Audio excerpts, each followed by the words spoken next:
രാഹുൽ മാങ്കൂട്ടത്തിൽ രാജിവെക്കണമോ എന്ന കാര്യത്തിൽ അന്തിമ തീരുമാനം ഇന്ന്. പരാതി പോലും ഇല്ലാതെ രാഹുൽ രാജിവെച്ചാൽ തെറ്റായ കീഴ്വഴക്കം സൃഷ്ടിക്കപ്പെടും എന്ന നേതൃത്വത്തിന്റെ വിലയിരുത്തലുണ്ട്. അടിയന്തരമായ രാജി വേണ്ട എന്ന നിലപാടിലാണ് ഒരു വിഭാഗം കോൺഗ്രസ് നേതാക്കൾ.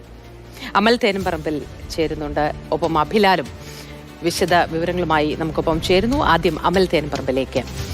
അമൽ, ഗുഡ് മോർണിംഗ്. അങ്ങനെ രാജി വേണ്ട, അതൊരു തെറ്റായ കീഴ്വഴക്കം ഉണ്ടാക്കും എന്നതാണ് കോൺഗ്രസിന്റെ വിലയിരുത്തൽ, അല്ലേ? പക്ഷേ ഒരു വിഭാഗം കോൺഗ്രസിനുള്ളിൽ തന്നെ രാജി വേണമെന്ന കാര്യത്തിൽ നിർബന്ധം പിടിക്കുന്നതായി നമുക്കറിയാം. എന്താണ് വിശദവിവരങ്ങൾ, അമൽ? രാഹുലിന്റെ രാജി എന്നുള്ള ആവശ്യം ഇന്നലെ രാവിലെ മുതൽ വൈകുന്നേരം വരെ അതിശക്തമായി ഉണ്ടായിരുന്നു.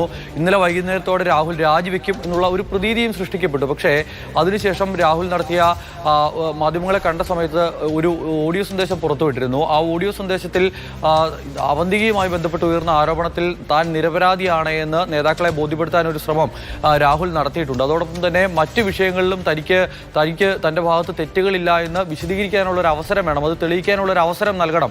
അതിന് മുൻപ് എടുത്തുചാടി ഒരു നടപടിയിലേക്ക് പോകരുത് എന്നുള്ളൊരു ആവശ്യമാണ് രാഹുലിന്റെ ക്യാമ്പ് ഉന്നയിക്കുന്നത്. എന്തായാലും നിലവിൽ നേതാക്കൾക്കിടയിൽ ഒരു ഏകാഭിപ്രായത്തിലേക്ക് എത്തിയ വിഷയമായിരുന്നു രാജി എന്നത്. അതിപ്പോൾ രണ്ടഭിപ്രായമായി മാറിയിട്ടുണ്ട്. അതിന് രണ്ട് കാരണങ്ങളാണുള്ളത്. ഒന്ന്, ഇങ്ങനെ രാഹുലിന്റെ രാജി തിടുക്കപ്പെട്ടുണ്ടായിട്ടുണ്ട് എങ്കിൽ ഏതെങ്കിലും ഒരു പരാതി ഉണ്ടായാൽ പിന്നീട് അതൊരു കീഴ്വഴക്കമായി മാറും, അന്നും രാജിവെക്കേണ്ട ഒരു സാഹചര്യം ഉണ്ടാകും എന്നുള്ളത് ഒരു വിഭാഗം നേതാക്കൾ വാദിക്കുന്നു. അതോടൊപ്പം തന്നെ മറ്റൊരു പ്രധാനപ്പെട്ട പ്രശ്നം, രാഹുലിന്റെ രാജി കൊണ്ട് പാലക്കാട് ഒരു ഉപതെരഞ്ഞെടുപ്പ് ഉണ്ടാകുന്ന ഘട്ടമുണ്ടായാൽ അത് ഒരു ശക്തമായ തിരിച്ചടിക്കുള്ള കാരണമായി മാറും. വരാനിരിക്കുന്ന നിയമസഭാ തെരഞ്ഞെടുപ്പിനെ അടക്കം അത് ബാധിക്കുന്ന തരത്തിലേക്ക് കാര്യങ്ങൾ പോകും. അങ്ങനെ ഒരു ഉപതെരഞ്ഞെടുപ്പ് നടക്കുകയാണെങ്കിൽ അത് തദ്ദേശ തെരഞ്ഞെടുപ്പിനൊപ്പമായിരിക്കും നടക്കുക.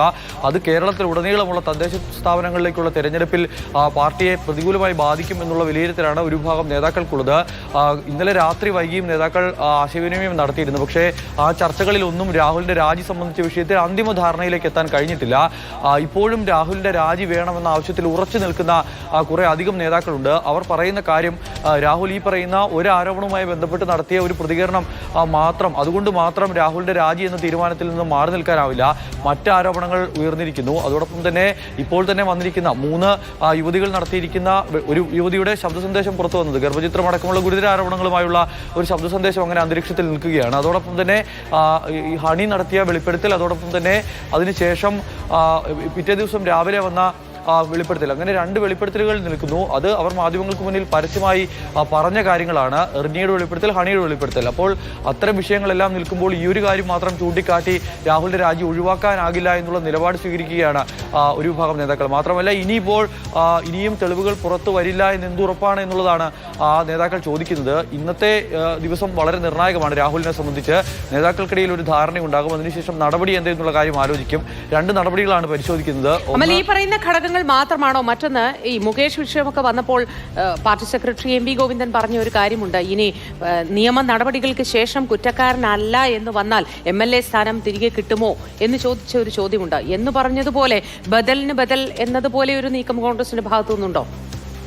അങ്ങനെ ഒരു പ്രതിരോധം ആദ്യഘട്ടത്തിൽ ഉണ്ടായിരുന്നു. മുകേഷ് രാജിവെച്ചില്ലല്ലോ, AK ശശീന്ദ്രൻ രാജിവെച്ചില്ലല്ലോ തുടങ്ങിയ ചോദ്യങ്ങൾ ഉയർത്തിയായിരുന്നു രാജിയില്ല എന്നൊരു നിലപാടിലേക്ക് KPCC നേതൃത്വവും അതോടൊപ്പം തന്നെ രാഹുലും എത്തിച്ചേർന്നിരുന്നത്. പക്ഷേ അതിനുശേഷം കോൺഗ്രസിൽ നിന്ന് തന്നെ രാഹുലിന്റെ രാജി എന്ന വിഷയത്തിൽ വലിയ മുറവിളി ഉയർന്നു. ഇന്നലെ രമേശ് ചെന്നിത്തല തന്നെ ഈ വിഷയത്തിൽ ഹൈക്കമാൻഡിനെ അറിയിച്ച നിലപാട് അടിയന്തരമായി തന്നെ രാഹുലിന്റെ രാജി വേണമെന്നാണ്. VM സുധീരൻ, മുൻ KPCC അധ്യക്ഷൻ, സമാന നിലപാട് സ്വീകരിക്കുന്നു. കേരളത്തിലെ പ്രധാനപ്പെട്ട കോൺഗ്രസ് നേതാക്കളോടെല്ലാം സംസാരിക്കുമ്പോൾ ഏകദേശം ഒരേ അഭിപ്രായമാണ്. മാത്രമല്ല കോൺഗ്രസിന്റെ വനിതാ നിര ഒന്നടങ്കം ഇന്നലെ രംഗത്തേക്ക് ഇറങ്ങി രാഹുലിന്റെ രാജി ആവശ്യപ്പെടുന്നത് നമ്മൾ കണ്ടതാണ്. അപ്പോൾ അങ്ങനെ രാഹുൽ വലിയ തോതിൽ പ്രതിരോധത്തിലായിരുന്നു. പക്ഷേ വൈകുന്നേരത്തോടെ ആകുമ്പോഴേക്കും ആ പ്രതിരോധത്തെ അല്പമെങ്കിലും ഒന്ന് തടുക്കാൻ രാഹുലിന് കഴിഞ്ഞിട്ടുണ്ട് എന്ന കാര്യത്തിൽ സംശയം വേണ്ട.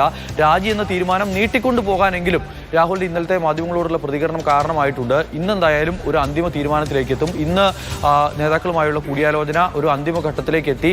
രാജിയില്ല എങ്കിൽ അത് എന്തുകൊണ്ട് എന്നുള്ള കാര്യം വിശദീകരിക്കും. CPM എന്ത് ചെയ്തു അല്ലെങ്കിൽ BJP എന്ത് ചെയ്തു എന്നുള്ള ന്യായീകരണം പറഞ്ഞ് രാഹുലിന്റെ രാജി ഒഴിവാക്കാനാകില്ല എന്ന് ഒരു വിഭാഗം നേതാക്കൾ കൃത്യമായി ഇപ്പോഴും നിലപാടെടുക്കുകയാണ്. അതിനാൽ തന്നെ രാഹുലിന്റെ മുന്നിലുള്ള പ്രതിസന്ധി പൂർണ്ണമായും അയഞ്ഞു എന്ന് പറയാൻ കഴിയുന്ന അവസ്ഥ ഇപ്പോൾ നിലവിലില്ല. എന്തായാലും രാജി എന്നുള്ളത് നീണ്ടുപോകുന്നു. രാജിയില്ല എങ്കിൽ സസ്പെൻഷൻ എന്നൊരു നടപടി കൂടി പാർട്ടി പരിശോധിക്കുന്നുണ്ട്. പാർട്ടിയിൽ നിന്നും തൽക്കാലം മാറ്റി നിർത്തുക, അതോടൊപ്പം തന്നെ വരുന്ന നിയമസഭാ തെരഞ്ഞെടുപ്പിൽ സീറ്റ് ഉണ്ടാകില്ല എന്നൊരു കാര്യം പറയുക, അല്ലെങ്കിൽ ആ തെരഞ്ഞെടുപ്പിന് മുൻപ് രാഹുൽ ഈ പറയുന്ന ഉയർന്ന ആരോപണങ്ങളിലെല്ലാം താൻ നിരപരാധിയാണെന്ന് തെളിയിക്കാനുള്ള ഒരു അവസരം നൽകുക എന്നുള്ളതാണ് ഇപ്പോൾ പാർട്ടിയുടെ മുന്നിലുള്ള ആലോചനകൾ. മോദി.